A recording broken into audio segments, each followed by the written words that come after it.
안녕하세요. 코인 알려주는 남자입니다. 비트코인 가격은 어제 대비 중간 자릿수가 바뀌면서 61K 후반대, 62K 초반대에서 위치하고 있습니다. 비트코인과 코인 시장에 미국의 영향력이 점점 더 강해지고 있는데 이런 부분이 코인 시장에 어떤 영향을 미칠지 다각적으로 분석을 해보고 오늘 현재 트럼프와 바이든의 미국 대선 후보 토론회가 진행이 되고 있습니다. 결과에 따라서 코인 시장에도 지대한 영향을 받을 건데 이 부분이 코인 시장에 어떤 영향을 미칠지 같이 이야기해 보도록 하겠습니다. 먼저 선물천삼맵상으로 봤을 때 62K를 다시 도전을 하면서 위에 있는 숏 포지션을 일부 정리하고 있는 모습을 보이고 있습니다. 보시게 되면은 63K 라인 이 언저리에 숏 포지션이 많이 구축이 되고 있는 걸 볼 수 있고 이 부분이 닿기 전에 계속해서 매도 압력이 나오면서 조정이 이어지고 있는 구간대다라고 보시면 되겠고, 다만 조금 부담스러운 부분 같은 경우는 60K 초반대에 롱 포지션이 매우 강해지고 있는 모습을 보이고 있습니다. 내일 오후에 PCE 발표가 있기 때문에 변동성이 확대가 됐을 때 이 부분을 건드릴지 여부도 좀 살펴보면 좋을 것 같습니다. 최근에 오더북 자료를 조금 가지고 오고 있는데 중요한 부분이기 때문에 이 부분에 대해서 해석을 하기 위해서 가지고 왔고요. 보시게 되면 리테일들이 비트코인을 끌어올리는데 큰 역할을 하고 있었다. 이 부분이 좀 염려가 된다라고 말씀을 드렸는데 이 리테일들은 매도세로 조금씩 돌아서기 시작을 했고 그 부분을 보라고래와 갈색고래, 이게 물량이 많은 고래들이 받아내고 있는 모습을 보이고 있습니다. 좀 더 디테일하게 살펴보게 되면은 60K 언저리부터 새로운 매수벽이 착착착착 쌓이면서 이 부분이 쌓이면서 비트코인 가격이 위로 올라가게 되고 동시에 갈색고래와 보라고래가 매수하고 있는 모습, 갈색고래 같은 경우는 여기서 나타나고 있지 않은데 아까 CVD 자료상으로 매수를 하고 있는 모습을 확인을 할 수 있습니다. 이렇게 비트코인과 알트코인들이 조정 국면에서 조금은 진정이 되고 있는 상태에서 미국 대선 후보들의 토론회가 있습니다. 현재도 진행형이고 이 부분에 있어서 암호화폐에 대한 이야기를 하는지를 보고 싶어가지고 조금 더 보다가 영상이 좀 늦어지긴 했는데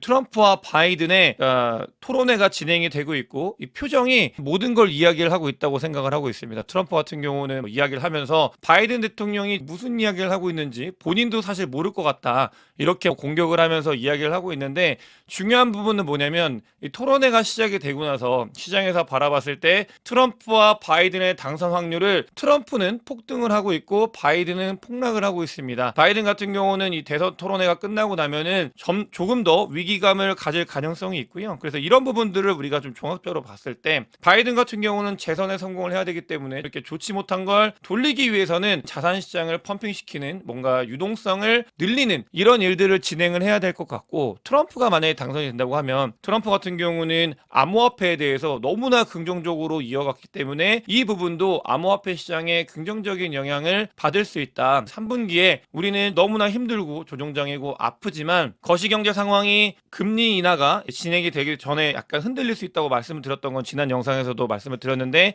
그런 부분들이 있더라도 이 유동성이 풀리는 것, 이거는 자명한 사실이면은 틀림이 없는 것 같습니다. 그래서 미국 토론 대선회를 보면서 이런 부분들을 좀 느껴가지고 여러분들께 공유를 드리고 싶었고요. 사실 미국 관련돼서는 너무나 많은 이야기들이 쏟아지고 있습니다. 거의 대부분이 다 미국발 소식이기도 하고 이 암호화폐 시장 자체를 미국에 있는 월가와 미국에 있는 플레이어들이 완전히 장악한 걸 넘어서 뒤흔들고 있는 그런 단계다라고 보시면 되겠고요. 바네크에서 솔라나 ETF를 신청을 했다고 합니다. 그러면서 바네크에서 Don't Let Reality Kill Your Dreams라고 하는 트위터를 같이 올렸는데 암호화폐에 대해서 정말 진심이죠. 바네크의 이 대표 아들은 심지어 스테이블 코인을 발행을 해가지고 이 암호화폐 키 플레이어로서 활동을 하고 있고, 그러니까 아빠는 전통시장, 아들은 이 웹3에서 완벽하게 화합을 이루면서 활동을 하고 있는 곳인데 어찌됐든 간에 바네크에서 솔라나 ETF를 신청을 했고 이 소식이 전해지면서 솔라나는 급등을 했고 알트코인들도 반등에 성공을 했습니다. 다만 솔라나 현물 ETF 같은 경우는 여러분들 이더리움하고 비트코인 같은 경우는 선물 ETF가 있었기 때문에 현물 ETF가 신청이 되고 승인이 되는 게 그렇게 어렵진 않았습니다. 하지만 솔라나 같은 경우는 선물 ETF가 없고 SEC에서 뭔가 의견을 낼 때 이런 부분들은 좀 조심스럽다라는 거를 바라보셔야 되고, 다만 여기서 한 가지,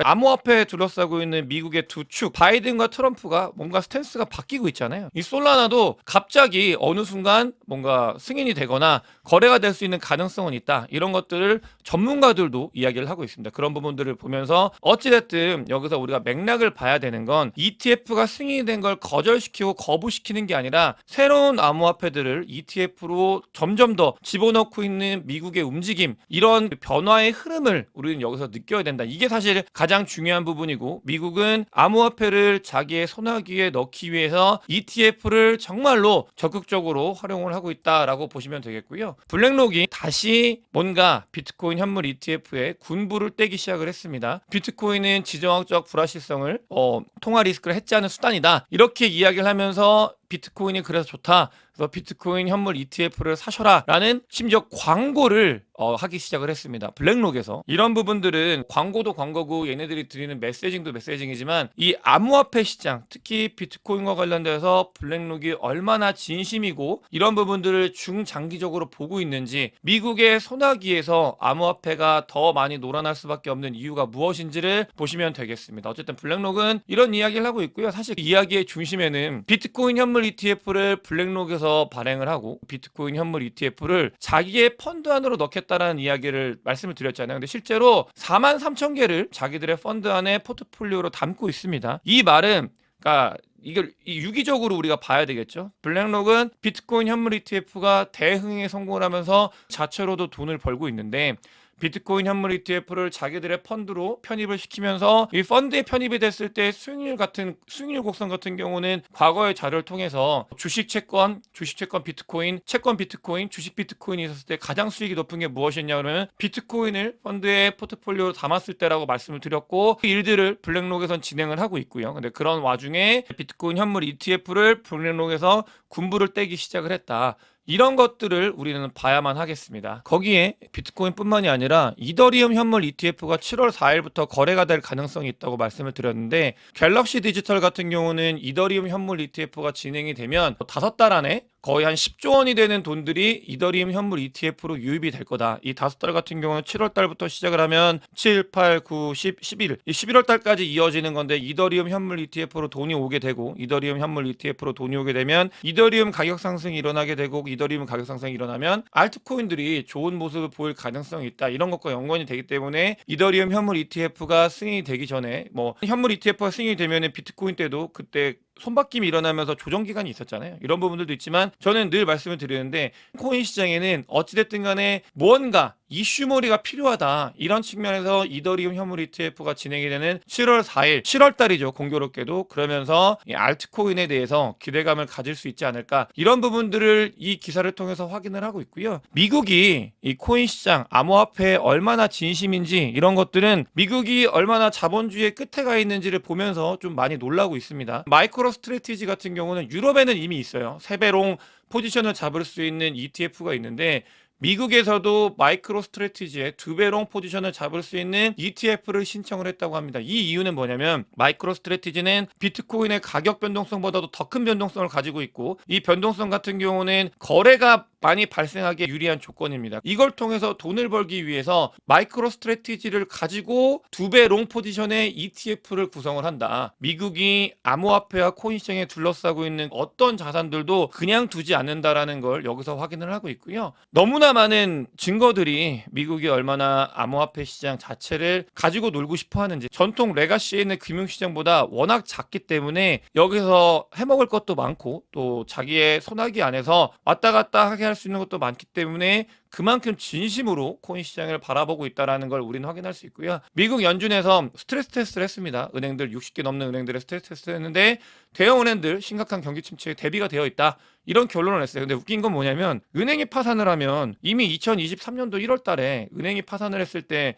연준이 뭘 해줬죠? BTFP를 하면서 은행들을 다 살려줬잖아요. 그런 것들이 있었기 때문에 저는 사실 이게 무슨 의미인가 싶긴 합니다. 은행이 위험이 되면은 그 리스크가 다 전이가 되고 엄청나게 심리적으로도 그렇고 큰 문제가 되기 때문에 살려줬던 경험이 있어서, 그냥 경기 침체 와가지고 은행들이 무너지게 되면 또 연준이 살려줄 것 같은데, 어찌됐든 간에 이런 것들을 스트레스 테스트에서 문제가 없다라고 이야기를 했고, 실제로 은행들은 손실률은 크긴 한데 대형 은행들은 진짜로 문제가 별로 없습니다. 왜냐면 너무나 많은 준비금을 가지고 있어요. 돈을 많이 풀었는데 그게 대부분 다 대형 은행 안에 들어가 있었고, 정말로 잘 준비가 되어 있는 것 또한 사실입니다. 근데 비트코인의 OTC 데스크 밸런스가 늘어나고 있어요. 이거 같은 경우는 채굴업자들이 항복이 늘어나고 있다고 말씀을 드렸잖아요. 그 채굴업자들의 항복이 이 장외 거래로도 많이 퍼지고 있기 때문에 이 부분이 어마어마하게 늘어나서 9만 개 이상이 되는 비트코인이 갑자기 늘어났다라고 이야기가 되고 있는데, 어찌됐든 간에 비트코인은 아까 우리가 초반에 이 조정이 왔을 때 세 가지의 리스크가 있었잖아요. 마운트 곡스 리스크, 채굴업자의 항복, 그다음에 독일 정부, 미국 정부 이런 게 있었는데 이게 아직 완전히 해소가 된 건 아닙니다. 언제든지 조정은 올 수 있다라는 생각을 가지면서 다만 비트코인이 61K, 62K 위에서 논다고 하면은 그런 부분들은 좀 건강한 조정일 수 있기 때문에 긍정적으로 받아들일 수 있는 부분이고 변수들이 아직도 내재되어 있다라는 거를 잊으시면 안 될 것 같고요. 서플라이 앤 프로핏 마켓 밴드를 봤을 때 보게 되면은 요 단계가 그러니까 불장이었을 때는 아주 좋은 매직 구간이었긴 합니다. 지금 과거 사이클에 봤을 때도 이렇게 몇 번 있지 않은 그런 기회였었다는 걸 이야기를 하고 있고 비트코인의 6개월 봉으로 봤을 때 드디어 이 좋은 시그널이 떴습니다. 이 부분 같은 경우는 과거 사이클에서 딱 한 번 있었던 일이고 이런 이 런이 일어날 수 있는 큰 폭의 불런이 일어날 수 있는 기회다라는 걸 이야기를 하고 있고요. 알트코인 같은 경우는 차트상으로 봤을 때 좀 준비를 해야 되는 그런 시기가 오고 있다라고 이야기를 하고 있고 저는 비트코인 가격이 60K 밑으로 61K 사이 밑으로 빠지지 않는다고 하면은 아직까지는 다음을 준비해야 되는 입장이라고 보기 때문에 저는 가지고 있는 제 알트들 비트코인 포트폴리오, 알트코인 포트폴리오를 그대로 유지를 하고 있고요. 이걸 기대를 하고 있는 그런 주의이기 합니다. 또 중국 같은 경우는 경기 침체가 정말 생각보다 더 심각한 상태입니다. 완전 미국한테 완전 찌부가 돼가지고